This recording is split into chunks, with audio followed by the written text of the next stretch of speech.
America. My name is Dylan John, and you're listening to Nature and the Nation.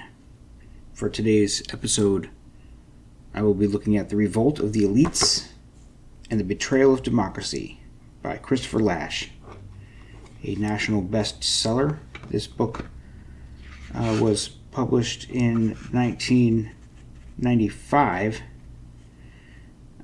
but it is an assembly of books that came out in the early 90s. It was published after his death. He died in 94. This was published the following year. But it's all of his writings from the early 90s, which was towards the end of his life. It's some pretty good stuff. It's in some part a response to the previous book, The Revolt of the Masses. He talks about that book a little bit, counters it with The Revolt of the Elites. And he seems to have considered himself and had been considered by others to be a man of the left, but he had a populist streak to him, and kind of a maverick of the left, and argued a couple of conservative positions, and I think maybe even more so as he got older, which is often the case. And so this was a few of his essays that he wrote, of the last essays of his life. So I'm going to look at a few of these. We'll open with the title essay, The Revolt of the Elites. And as always, I'm going to read some sections of the book and comment on them. Maybe comment more, maybe comment less, depending. I've got a bunch of them, 7, that I want to read. At least this book is sticking to my attempted constraints of only reviewing 20th century literature or previous, nothing from this century, although I did violate that for one recent book, and I'm sure I'll do it again. Anyway, I'm going to go ahead and read some of this. When José Ortega y Gasset published The Revolt of the Masses, first translated into English in 1932, he could not have foreseen a time when it would be more appropriate to speak of a revolt of elites. Writing in the era of the Bolshevik Revolution and the rise of fascism, in the aftermath of a cataclysmic war that had torn Europe apart, Ortega attributed the crisis of Western culture to the political domination of the masses. Today, it is the elites, however, those who control the international flow of money and information, preside over philanthropic foundations and institutions of higher learning, manage the instruments of cultural production, and thus set the terms of public debate, that have lost faith in the values, or what remains of them, of the West. For many people, the very term Western civilization now calls to mind an organized system of domination designed to enforce conformity to bourgeois values and to keep the victims of patriarchal oppression, women, children, homosexuals, people of color, in a permanent state of subjection. From Ortega's point of view, one that was widely shared at the time, the value of cultural elites lay in their willingness to assume responsibility for the exacting standards without which civilization is impossible. They lived in the service of demanding ideals. Nobility is defined by the demands it makes on us, by obligations, not by rights. The mass man, on the other hand, had no use for obligations and no understanding of what they implied, no feeling for the great historical duties. Instead, he asserted the rights of the commonplace. At once resentful and self-satisfied, he rejected everything that is excellent, individual, qualified, and select. He was incapable of submitting to direction of any kind. Lacking any comprehension of the fragility of civilization or the tragic character of history, he lived unthinkingly in the assurance that tomorrow the world will still be richer, ampler, more perfect, as if it enjoyed a spontaneous, inexhaustible power of increase. He was concerned only with his own well-being and looked forward to a future of limitless possibilities and complete freedom. His many failings included a lack of romance in his dealings with women. Erotic love, a demanding ideal in its own right, had no attraction for him. His attitude toward the body was severely practical. He made a cult of physical fitness and submitted to hygiene regimens that promised to keep it in good repair and to extend its longevity. It was, above all, however, the deadly hatred of all that is not itself that characterized the mass mind, as Ortega described it. incapable of wonder or respect. The mass man was the spoiled child of human history. All these habits of mind, I submit, are now more characteristic of the upper levels of society than of the lower or middle levels. It can hardly be said that ordinary people today look forward to a world of limitless possibility. Any sense that the masses are riding the wave of history has long since departed. The radical movements that disturbed the peace of the 20th century have failed one by one, and no successors have appeared on the horizon. The industrial working class, once the mainstay of the socialist movement, has become a pitiful remnant of itself. The hope that new social movements would take its place in the struggle against capitalism, which briefly sustained the left in the late 70s and early 80s, has come to nothing. Not only do the new social movements, feminism, gay rights, welfare rights, agitation against racial discrimination, have nothing in common, but their only coherent demand aims at inclusion in the dominant structures, rather than at a revolutionary transformation of social relations. It is not just that the masses have lost interest in revolution. Their political instincts are demonstrably more conservative than those of their self-appointed spokesmen and would-be liberators. It is the working and lower middle classes, after all, that favor limits on abortion, cling to the two-parent family as a source of stability in a turbulent world, resist experiments with alternative lifestyles, and harbor deep reservations about affirmative action and other ventures in large-scale social engineering. More to Ortega's point, they have a more highly developed sense of limits than their betters. They understand, as their betters do not, that there are inherent limits on human control over the course of social development, over nature and the body, over the tragic elements in human life and history. While young professionals subject themselves to an arduous schedule of physical exercise and dietary controls designed to keep death at bay, to maintain themselves in a state of permanent youthfulness, eternally attractive and remarriageable, ordinary people, on the other hand, accept the body's decay as something against which it is more or less useless to struggle. Upper middle class liberals, with their inability to grasp the importance of class differences in shaping attitudes toward life, fail to reckon with the class dimension of their obsession with health and moral uplift. They find it hard to understand why their hygienic conception of life fails to command universal enthusiasm. They have mounted a crusade to sanitize American society, to create a smoke-free environment, to censor everything from pornography to hate speech, and at the same time, incongruously, to extend the range of personal choice in matters where most people feel the need of solid moral guidelines. When confronted with resistance to these initiatives, they betray the venomous hatred that lies not far beneath the smiling face of upper-middle-class benevolence. Opposition makes humanitarians forget the liberal virtues they claim to uphold. They become petulant, self-righteous, intolerant.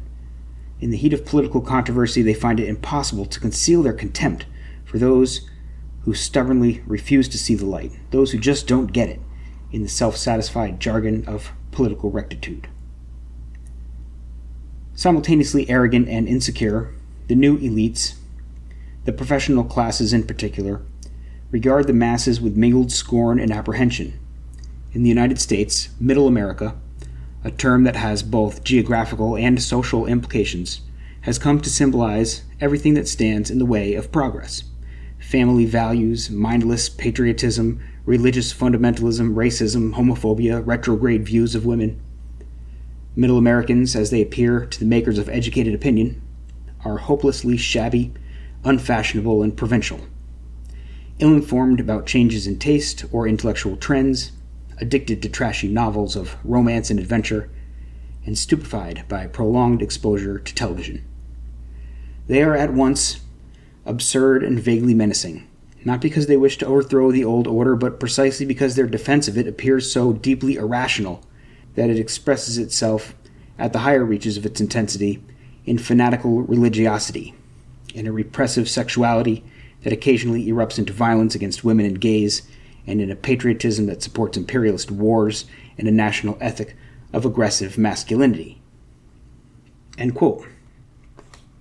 So, that's quite a section. He's talking about how Ortega put forward the revolt of the masses and said that the culpability of civilizational decay lie with the masses and their disconnection from Western civilization. And he lists off a bunch of things that Ortega had said about the middle classes in the beginning there. And then he says that it's actually more like the elites, the upper middle class liberals, who are demonstrating their disconnection from the rest of their society. And he says upper middle class liberals, with their inability to grasp the importance of class differences in shaping attitudes toward life, fail to reckon with the class dimension of blah, blah, blah, blah, blah. He says they are simultaneously arrogant and insecure. He just goes off. And then he basically says, well, here's what they think about middle America. He says they regard the masses with mingled scorn and apprehension. Middle America has come to symbolize everything that stands in the way of progress, and then just goes off on the way that the upper middle class liberal conceives of middle America.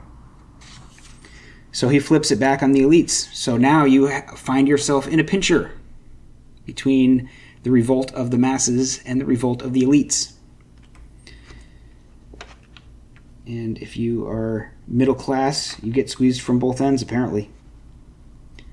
So let me move on here to the next section that I wanted to read here.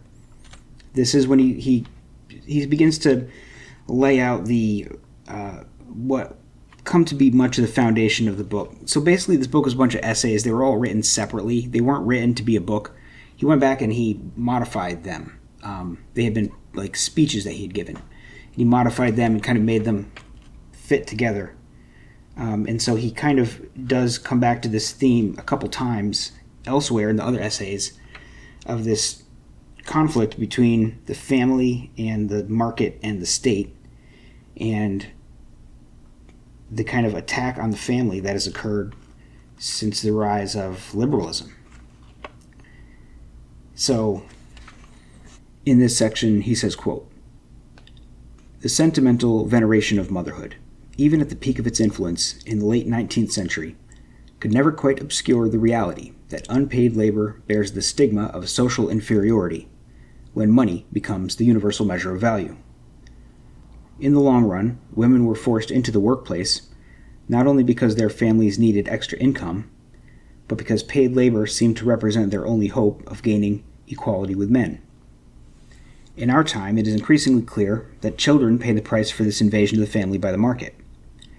With both parents in the workplace and grandparents conspicuous by their absence, the family is no longer capable of sheltering children from the market. The television set becomes the principal babysitter by default. Its invasive presence deals the final blow to any lingering hope that the family can provide a sheltered space for children to grow up in. Children are now exposed to the outside world from the time they are old enough to be left unattended in front of the tube. They are exposed to it, moreover, in a brutal yet seductive force that reduces the value of the marketplace to their simplest terms. Commercial television dramatizes in the most explicit terms the cynicism that was always implicit in the ideology of the marketplace. The sentimental convention that the best things in life are free has long since passed into oblivion. Since the best things clearly cost a great deal of money, people seek money in the world depicted by commercial television, by fair means or foul. The idea that crime doesn't pay, another discarded convention, yields to the recognition that law enforcement is a losing battle, that political authorities are helpless in the face of criminal syndicates and often hamper the police in their efforts to bring criminals to book, that all conflicts are settled by violence, and that scruples about violence condemn the scrupulous to the status of losers. Throughout the 20th century, liberalism has been pulled in two directions at once: toward the market and, notwithstanding its initial misgivings about government, toward the state.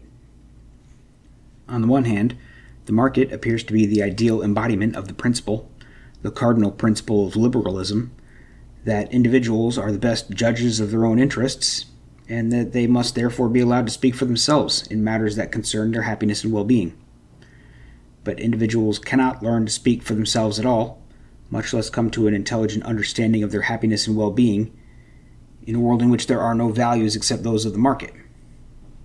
Even liberal individuals require the character-forming discipline of the family, the neighborhood, the school, and the church, all of which, not just the family, have been weakened by the encroachments of the market. The market notoriously tends to universalize itself. It does not easily coexist with institutions that operate according to principles antithetical to itself: schools and universities, newspapers and magazines, charities, families. Sooner or later, the market tends to absorb them all. It puts an almost irresistible pressure on every activity to justify itself in the only terms it recognizes, to become a business proposition, to pay its own way, to show black ink on the bottom line. It turns news into entertainment, scholarship into professional careerism, social work into the scientific management of poverty. Inexorably, it remodels every institution in its own image. In the attempt to restrict the scope of the market, liberals have therefore turned to the state. But the remedy often proves to be worse than the disease.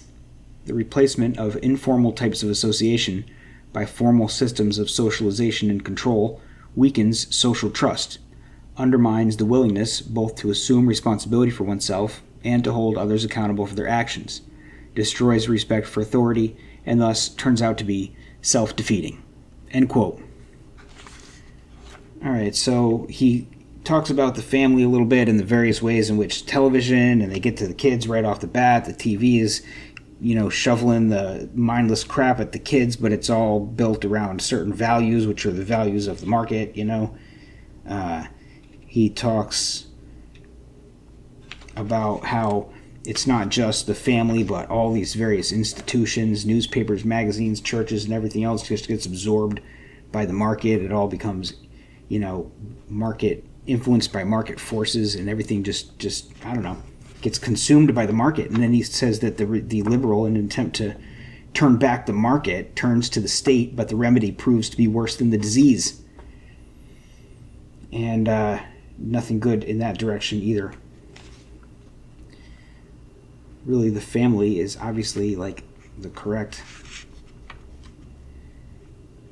horse to back. All right, so now in the next section, he's talking about compassion, and he says the following. He says, quote, "The ideology of compassion, however agreeable to our ears, is one of the principal influences in its own right on the subversion of civic life, which depends not so much on compassion as on mutual respect. A misplaced compassion degrades both the victims, who are reduced to objects of pity, and their would-be benefactors, who find it easier to pity their fellow citizens than to hold them up to impersonal standards, attainment of which would entitle them to respect. We pity those who suffer, and we pity most of all those who suffer conspicuously, but we reserve respect for those who refuse to exploit their suffering for the purposes of pity. We respect those who are willing to be held accountable for their actions, who submit to exacting and impersonal standards impartially applied.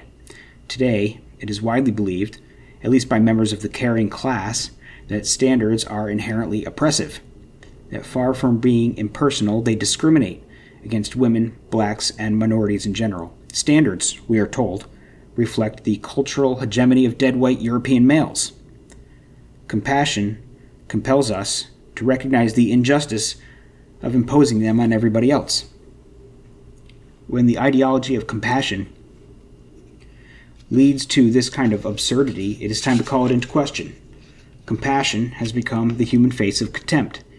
Democracy once implied opposition to every form of double standard. Today we accept double standards. As always, a recipe for second-class citizenship in the name of humanitarian concern.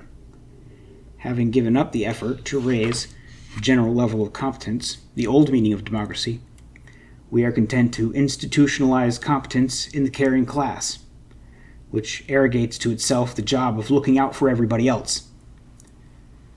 Populism, as I understand it, is unambiguously committed to the principle of respect. It is for this reason, among others, that populism is to be preferred to communitarianism, which is too quick to compromise with the welfare state and to endorse its ideology of compassion. Populism has always rejected both the politics of deference and the politics of pity. It stands for plain manners and plain, straightforward speech. It is unimpressed by titles and other symbols of exalted social rank, but it is equally unimpressed by claims of moral superiority advanced in the name of the oppressed. It rejects a preferential option for the poor, if that means treating the poor as helpless victims of circumstance, absolving them of accountability, or excusing their derelictions on the grounds that poverty carries with it a presumption of innocence. Populism is the authentic voice of democracy. It assumes that individuals are entitled to respect until they prove themselves unworthy of it, but it insists that they take responsibility for themselves. It is reluctant to make allowances or to withhold judgment on the grounds that society is to blame. Populism is judgmental. To invoke a current adjective, the pejorative of which shows how far the capacity for discriminating judgment has been weakened by the moral climate of humanitarian concern. Communitarians regret the collapse of social trust, but often fail to see that trust in a democracy can only be grounded in mutual respect. They properly insist that rights have to be balanced by responsibility, but they seem to be more interested in the responsibility of the community as a whole, its responsibility, say, to its least fortunate members, than in the responsibility of individuals. When the authors of the Good Society say that the democracy means paying attention, they seek to recall us to a sense of the common good and to combat the selfish individualism that blinds us to the needs of others. But it is our reluctance to make demands on each other, much more than our reluctance to help those in need, that is sapping the strength of democracy today. We have become far too accommodating and tolerant for our own good. In the name of sympathetic understanding, we tolerate second-rate workmanship, second-rate habits of thought, second-rate standards of personal conduct. We put up with bad manners and with many kinds of bad language, ranging from the commonplace scatology that is now ubiquitous to elaborate academic evasion. We seldom bother to correct a mistake or argue with opponents in the hope of changing their minds. Instead, we either shout them down or agree to disagree, saying that all of us have a right to our opinions. Democracy in our time is more likely to die of indifference than of intolerance. Tolerance and understanding are important virtues, but they must not become an excuse for apathy. End quote. So yeah, he talks about compassion there, and he talks about populism, because he's got kind of a running dispute here in this section about that's actually the name of the chapter, communitarianism or populism. He kind of goes back and forth between what he thinks populism means and what communitarianism means, and he says there that populism is unambiguously committed to the principle of respect. And he talks about how respect has to be earned, how we don't pity people, who refuse to exploit their suffering for the purposes of pity. That's who we reserve respect for. But we pity those who suffer, but we respect those who don't exploit their suffering, who don't seek pity. We respect those who are willing to be held accountable for their actions, who submit to exacting and impersonal standards impartially applied. Sounds like a step in the right direction. So as long as he puts that on populism, and communitarianism just kind of puts all the responsibility on the community and doesn't put anybody to their own personal responsibility, to that extent, it doesn't work. So that was a pretty cool section. Let's see what's next. All right, in this section, he talks about the therapeutic state. This kind of continues on the concept of the compassion run amok that he was leading into. In this section, he says, quote, Gloria Steinem dwells at length on the social implications of low self-esteem, especially in women. Feminists have criticized her new book, Revolution from Within, as a retreat from political involvements, but it is better understood as a plea to the effect that politics and therapy are indistinguishable. It is completely consistent with the dominant brand of liberalism, a liberalism obsessed with the rights of women and minorities, with gay rights and unlimited abortion rights, with the allegedly epidemic spread of child abuse and sexual harassment, with the need for regulations against offensive speech, and with curricular reforms designed to end the cultural hegemony of dead white European males. Social justice, as liberals have come to define it, now refers to political therapies, intended to undo the unwholesome effects of authoritarian patriarchal attitudes and to prevent anyone from blaming the victim. The therapeutic discovery of shame finds its political expression in remedial programs administered by caretakers professing to speak on behalf of the downtrodden, but concerned, above all, to expand their professional jurisdiction. Steinem's revolution from within does not signal a flight from politics, only a continuation of politics by other means. Her therapeutic assault on shame requires political action for its completion. As a salutary example, she recommends California's statewide task force to promote self-esteem. She maintains that although journalists and politicians have ridiculed this noble experiment, it showed that almost every social program can be traced to a failure of self-esteem. Self-contempt, the task force discovered, was a primary causal factor in crime and violence, alcohol abuse, drug abuse, teenage pregnancy, child and spousal abuse, chronic welfare dependency, and failure to achieve in school, the very problems Steinem adds that Americans fear most. She does not bother to explain how the California Task Force arrived at this finding, that is, by ignoring the reservations that were advanced by the experts on whose testimony the report was based.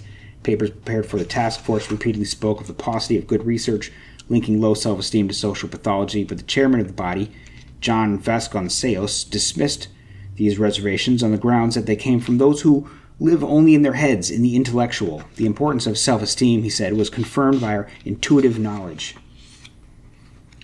Steinem says nothing about the controversy surrounding the Vasconcelos report. It is enough for her that California's dubious example has been imitated by other states and by California's 58 counties, almost every one of which now has its own task force on self-esteem. She, too, prefers to rely on intuitive knowledge. Her book overflows with it. Children, she explains, should feel loved and valued from the beginning. Most of us, however, were ignored or abused as children, and since we all continue to treat ourselves the way we were treated as children, we therefore abuse ourselves as adults. But a unique and true self resides in each one of us, the discovery of which will set us free. The moment we find the true reason for some feeling that has an irrationally powerful hold over us, the spell is broken.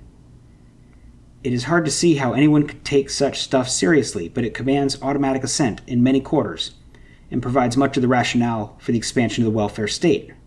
That liberal activists, as Steinem refers to them admiringly, now find themselves reduced to such slogans may indicate that welfare liberalism is suffering from terminal fatigue.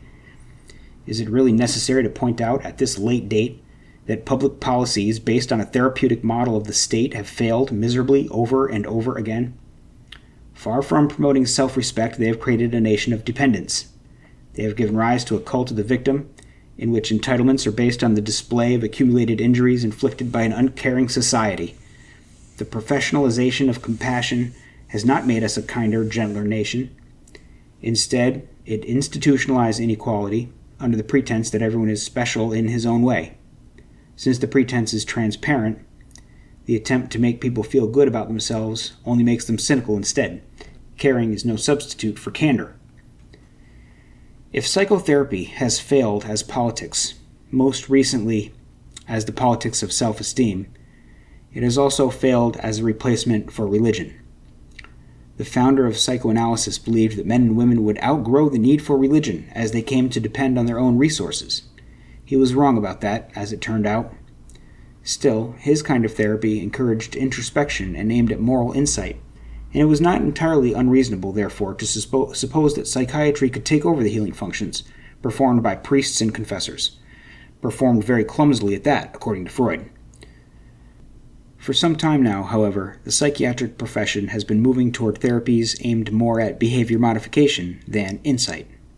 Whatever it has gained in the management of symptoms, often with the help of drugs, has been achieved at the expense of introspection. This trend may be regrettable, but it is easy to see why psychoanalytic therapies in their classic form no longer have much of a following in the profession as a whole. They cost too much, last too long, and demand too much intellectual sophistication from the patient. Even the most enthusiastic admirers of the psychoanalytic method might be disconcerted to read that one of Wormser's patients abruptly broke off analysis in the 1,172nd session. Another patient of Wormser's remained in analysis for 11 years. Still another eventually killed herself by jumping off a bridge. When psychoanalytic treatment threatens to become interminable and often ends in failure, sometimes after years of intensive self-exploration, both doctors and patients understandably turn to methods promising fast relief, even at the price of deep understanding. At its best, psychoanalytic theory exposes the moral and existential dimension of mental conflict, but even then, it cannot compete with religion. Wormser's book on shame, a work in the grand tradition of psychoanalytic speculation, reminds us that psychoanalytically informed interpretation can reclaim ageless moral wisdom and deepen our understanding of it. Reading Wormser, we see why shame and curiosity have always been so closely linked in people's minds, why shame ought to evoke feelings of awe and reverence, and why it refers above all to the irreducible element of mystery in human affairs. But this very depth of moral understanding, so compelling at the level of moral theory, can also render psychoanalysis useless, not only for therapeutic purposes, but also as a guide to the conduct of life. The more it infringes on the territory once occupied by religion, the more it invites unflattering comparisons with its rival. Can psychoanalysis really do anything for people who suffer from an inner conviction of absolute unlovability? Maybe religion is the answer after all. It is not clear at all, at any rate, that religion could do much worse. End quote. So he's talking about the therapeutic state.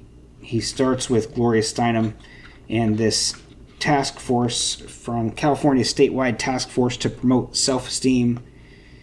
And,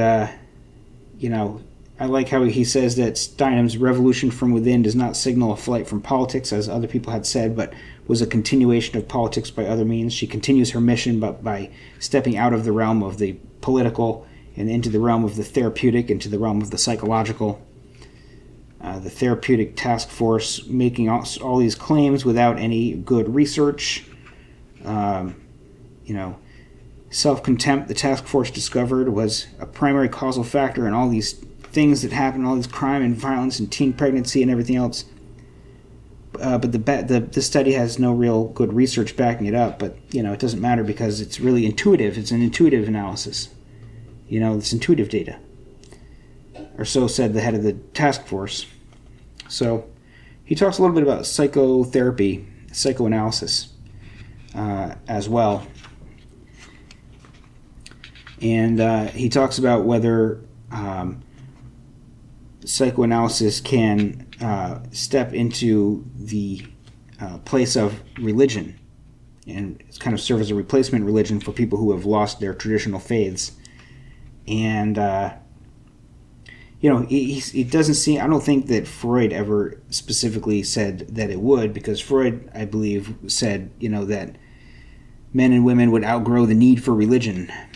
And Jung was more like, actually, psychoanalysis can help sort of religious questions, but not in quite along the Freudian pathway. But he doesn't talk about Carl Jung in this book, which is unfortunate. I think that's really like where that conversation goes from there into the realm of Carl Jung. So next up section I'm going to read here is going to be when he starts talking about what's going on in the school system, which is really where so many of the problems that plague the elite can be traced to. The schools, the universities. He talks about foundationalism, which is pretty interesting. He says, quote, "The academic left, which claims to speak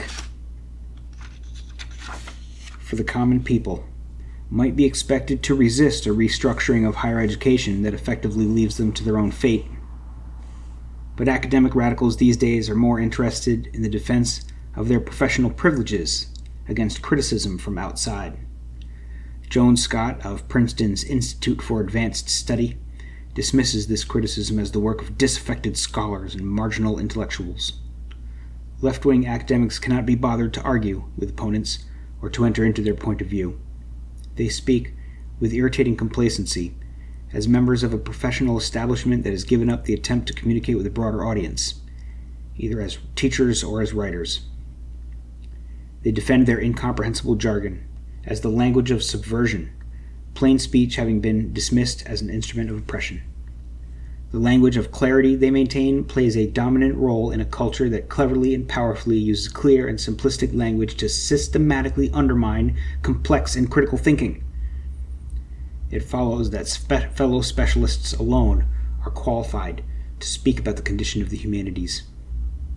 Jacobi quotes Michael Berube, an English professor, who discounts journalistic criticism of the Academy on the grounds that reception theory, the new historicism, and other such mysteries are accessible only to the initiated. The Academy bashers, according to another radical professor, have failed to learn the new critical languages and can therefore be ignored. Frederick Jameson, a leading practitioner of cultural studies, finds it surprising that laymen expect to find his work intelligible, laid out with all the leisurely elegance of a coffee table magazine, when they would never make the same demand of nuclear physics, linguistics, symbolic logic, and other bodies of professional expertise. One of James's admirers, David Kaufman, insists that his technical prose shows that cultural theory now stands on the same level as the hard sciences.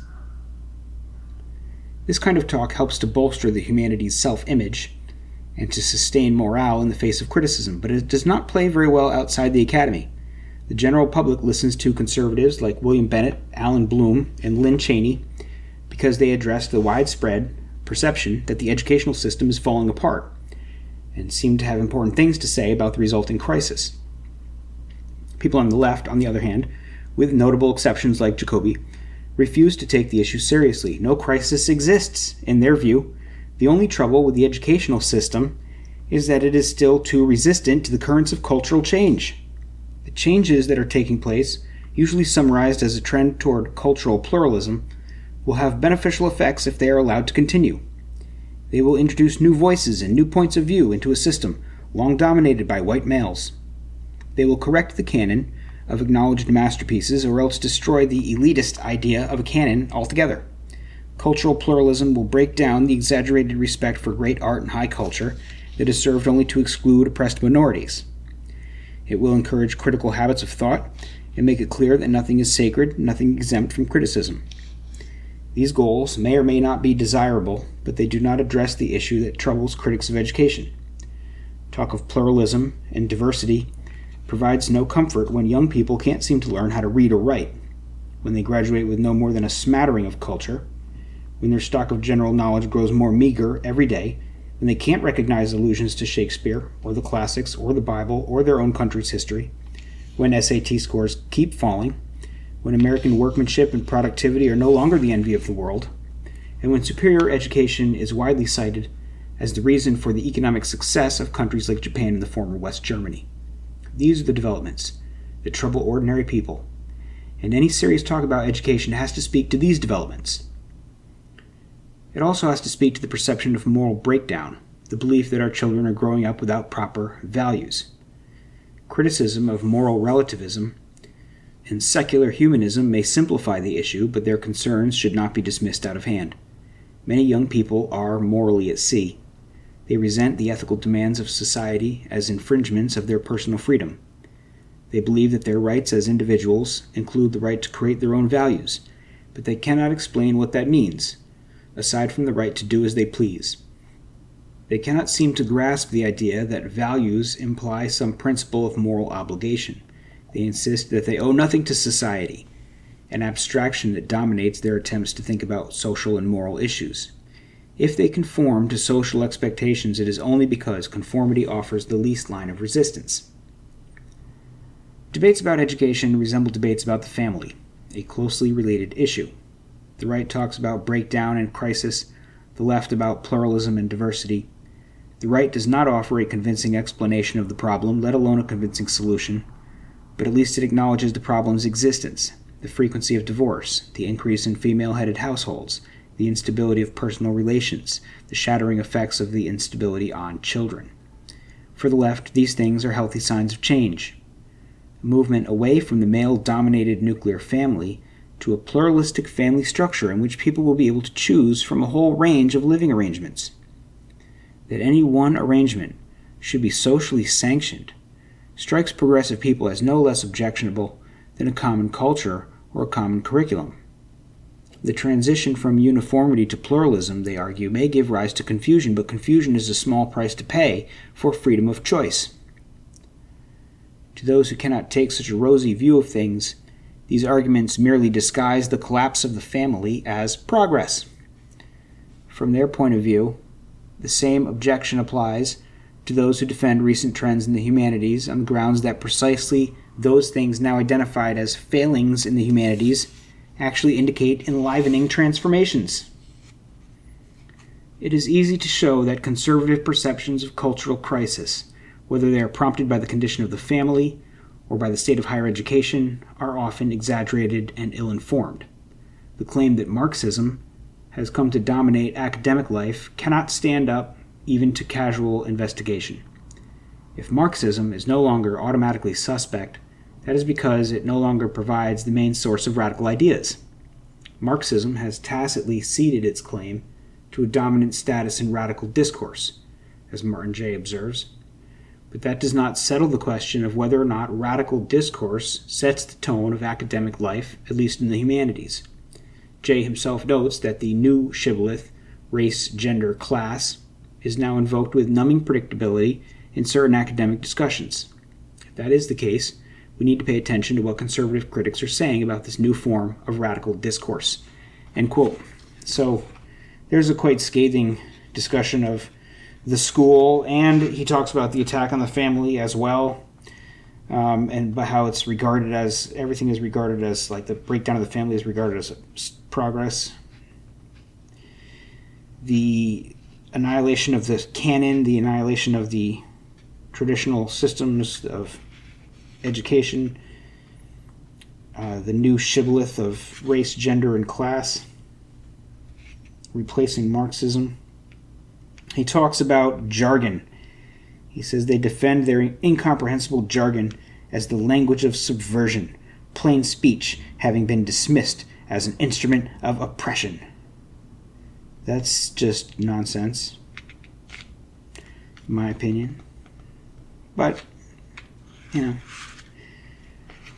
won't go from there to the introduction. He says a little bit more about education. He talks about, kind of like his introduction, he lays out, the different topics that he's going to be addressing. And, when he talks about education, he says the following. He says, quote, "The misleading distinction between knowledge and opinion appears in the controversies that have recently convulsed the university. These controversies are bitter and inconclusive because both sides share the same unacknowledged premise, that knowledge has to rest on indisputable foundations if it is to carry any weight. One faction, identified with the left, although its point of view bears little resemblance to the tradition it claims to defend, takes the position that the collapse of foundationalism makes it possible, for the first time, to see that knowledge is merely another name for power.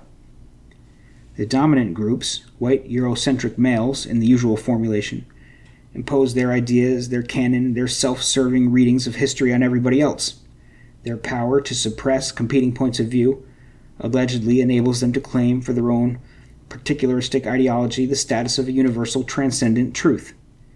The critical demolition of foundationalism, according to the academic left, exposes the hollowness of these claims and enables disenfranchised groups to contest the prevailing orthodoxy, on the grounds that it serves only to keep women, homosexuals, and people of color in their place. Having discredited the dominant worldview, minorities are in a position to replace it with one of their own, or at least to secure equal time for black studies, feminist studies, gay studies, Chicano studies, and other alternative ideologies. Once knowledge is equated with ideology, it is no longer necessary to argue with opponents on intellectual grounds or to enter into their point of view. It is enough to dismiss them as Eurocentric, racist, sexist, homophobic, in other words, as politically suspect. Conservative critics of the university, understandably uneasy with this sweeping dismissal of Western culture, can find no way of defending it except by appealing to the very premise the collapse of which invites the attack on the classics. That acknowledgement of certain axiomatic principles is the precondition of reliable knowledge. Unfortunately for their cause, it is impossible at this late date to resurrect the absolutes that once seemed to provide secure foundations on which to build dependable structures of thought. The quest for certainty, which became an obsessive theme in modern thought when Descartes tried to ground philosophy in indubitable propositions, was misguided to begin with. As John Dewey pointed out, it distracted attention from the real business of philosophy, the attempt to arrive at concrete judgments about ends and means in the regulation of practical behavior. In their pursuit of the absolute and immutable, philosophers took a disparaging view of the time-bound and contingent. Practical activity, as Dewey put it, became in their eyes intrinsically an inferior sort of thing. In the worldview of Western philosophy, knowing came to be split off from doing, theory from practice, the mind from the body. The lingering influence of this tradition colors the conservative critique of the university. Foundationalism, conservatives argue, provides the only defense against moral and cultural relativism. Either knowledge rests on immutable foundations, or men and women are free to think whatever they please. Things fall apart, the center cannot hold, mere anarchy is loosed upon the world. Conservatives never tire of quoting Yeats's lines in order to show what happens when axiomatic principles lose their authority. The trouble in academia, however, derives not from the absence of secure foundations, but from the belief, shared it must be repeated by both parties to this debate, that in their absence the only possible outcome is a skepticism so deep that it becomes indistinguishable from nihilism. That this is not, in fact, the only possible outcome would have been abundantly clear to Dewey, and the revival of pragmatism as an object of historical and philosophical study, one of the few bright spots in an otherwise dismal picture, holds out some hope of a way out of the academic impasse. End quote. So that was the last section I wanted to read, but I like how he talks about John Dewey and pragmatism there. He talks about how basically both the left and the right are both trying to build their arguments on the idea that there must be absolutely reliable knowledge. That's the quest for certainty.